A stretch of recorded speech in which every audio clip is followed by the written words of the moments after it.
Welcome to bird media. నేను మీ పవన్ కృష్ణమూర్తి. ప్రభుత్వ వ్యవస్థలు, విద్యార్థుల భవిష్యత్తు, కార్పొరేట్ సంస్థల వ్యాపార ప్రయోజనాలు ఒకే వేదికపై కలిసినప్పుడు పారదర్శకత ఎంత ముఖ్యమో చర్చకు తీసుకొచ్చిన ఉదాహరణగా ఆంధ్రప్రదేశ్లో గత ప్రభుత్వ హయాంలో అమలైన బైజూస్ ట్యాబ్ల ఒప్పందం ఇప్పుడు మళ్ళీ చర్చనీయాంశం అవుతోంది. అప్పట్లో ప్రభుత్వ పాఠశాలల విద్యార్థులకి డిజిటల్ విద్య అందించాలి అనే లక్ష్యంతో ఉచిత ట్యాబ్లు, డిజిటల్ కంటెంట్ అందిస్తున్నామని ప్రచారం జరిగిన ఆ ఒప్పందం వెనుక ఉన్న ఆర్థిక పరిపాలన అంశాల మీద ఇప్పుడు ప్రశ్నలు లేవనెత్తబడుతున్నాయి. అప్పటి ముఖ్యమంత్రి వైఎస్ జగన్మోహన్ రెడ్డి దావోస్ పర్యటన అనంతరం బైజూస్ రవీంద్రన్తో భాగస్వామ్యాన్ని ప్రకటించగా ప్రభుత్వ పాఠశాలల విద్యార్థులకి ఆధునిక డిజిటల్ లెర్నింగ్ అందుతుంది అంటూ ప్రభుత్వం పేర్కొంది.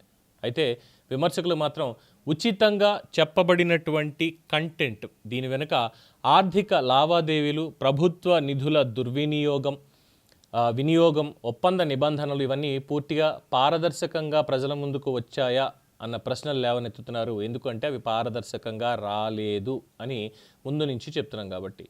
ఇటీవల కాలంలో బైజూస్ సంస్థ ఎదుర్కొంటున్నటువంటి ఆర్థిక న్యాయపరమైనటువంటి సంక్షోభాల నేపథ్యంలో ఈ అంశం మళ్లీ చర్చకొచ్చింది. విదేశీ పెట్టుబడిదారులు సంస్థ ఆర్థిక నిర్వహణ, నిధుల వినియోగం మీద ఇంటర్నేషనల్ లెవెల్లో డిస్ప్యూట్స్ తలెత్తడంతో ఆ సంస్థతో రాష్ట్ర ప్రభుత్వాలు చేసుకున్నటువంటి భాగస్వామ్యాల మీద కూడా తిరిగి సమీక్ష అవసరమా అన్నటువంటి చర్చ కూడా ఇక్కడ జరుగుతోంది. అయితే బైజూస్ అంతర్జాతీయ వివాదాలు, అట్ ద సేమ్ టైం ఆంధ్రప్రదేశ్లో జరిగినటువంటి ఒప్పందాలు, వీటి మధ్య నేరుగా సంబంధం ఉంది అని నిర్ధారించే అధికారిక ఆధారాలు పబ్లిక్ డొమైన్లో ఉన్నాయా అన్నదే స్పష్టత అవసరమైనటువంటి ఒక కీలక అంశంగా ఉంది. విమర్శకుల వాదన ప్రకారం లక్షలాది మంది విద్యార్థులు యాప్ యాక్సెస్ కల్పించడం వల్ల సంస్థ వినియోగదారుల సంఖ్య పెరిగినట్లు కనిపించే అవకాశం ఉండొచ్చు అంటున్నారు.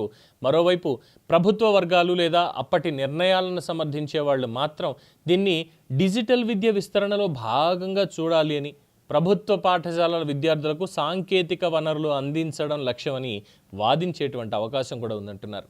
మరి ఈ నేపథ్యంలో అసలు ప్రశ్నలు మాత్రం ఇంకా చాలా ఉన్నాయి. బైజూస్ కంటెంట్ కొనుగోలు, ట్యాబ్ల పంపిణీ, ఖర్చుల నిర్మాణం, విద్యార్థులకు జరిగిన ప్రయోజనం, వాటి వల్ల వచ్చిన ఫలితాల అంచనా, ఈ అంశాల మీద సమగ్రమైనటువంటి ఆడిట్ లేదా విచారణ అవసరమా? ప్రభుత్వ నిధుల వినియోగం ఎంత పారదర్శకంగా జరిగింది? డిజిటల్ లెర్నింగ్ పేరుతో అమలైన ప్రాజెక్టు నిజంగా విద్యార్థుల అభ్యాస ఫలితాలని మెరుగుపరిచిందా అన్న అంశాల మీదే ఇక్కడ స్పష్టత రావాలి. సో ఈ వ్యవహారం రాజకీయ విమర్శలకి మాత్రమే పరిమితం కాకుండా ప్రజాధనం, విద్యార్థుల ప్రయోజనం, ప్రభుత్వ కార్పొరేట్ భాగస్వామ్యాల్లో పారదర్శకత అనే పెద్ద చర్చకి ఇప్పుడు దారి తీసే అంశంగా మారింది. ఆరోపణలు, ప్రత్యారోపణలు మించి వాస్తవాలు బయటపడాలి అంటే అధికారిక దర్యాప్తులు, ఆడిట్ నివేదికలు పబ్లిక్ అకౌంట్కి కీలకం అనేటువంటి అభిప్రాయం వినిపిస్తోంది.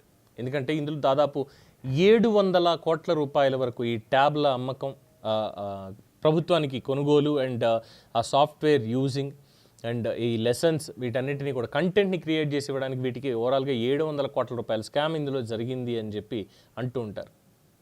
సో దానికి సంబంధించినటువంటి వివరాలు తీయాలి. ఎవరైతే తప్పు చేశారో వాళ్ళని ఖచ్చితంగా అరెస్ట్ చేసి తీరాలి.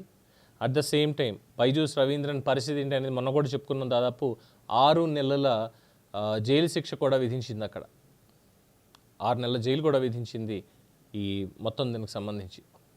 చూద్దాం మరి ఇక్కడ జగన్మోహన్ రెడ్డి గారి ప్రభుత్వానికి అప్పట్లో ఎటువంటి లబ్ధి చేకూరింది, అలాగే వీళ్ళకి ఎటువంటి అనుచిత లబ్ధి చేకూర్చారు, తద్వారా ఏమేం పొందగలిగారు, ఇవన్నీ కూడా కంప్లీట్ ఆడిట్లో బయటకు వస్తే అప్పుడు ఖచ్చితంగా దీంట్లో అరెస్టులు కూడా తప్పవు అనేది తెలుస్తున్నటువంటి ఒక అంశం. దీని మీద మీ అభిప్రాయం తెలియచేయండి. చూస్తూనే ఉండండి ది బర్డ్ మీడియా.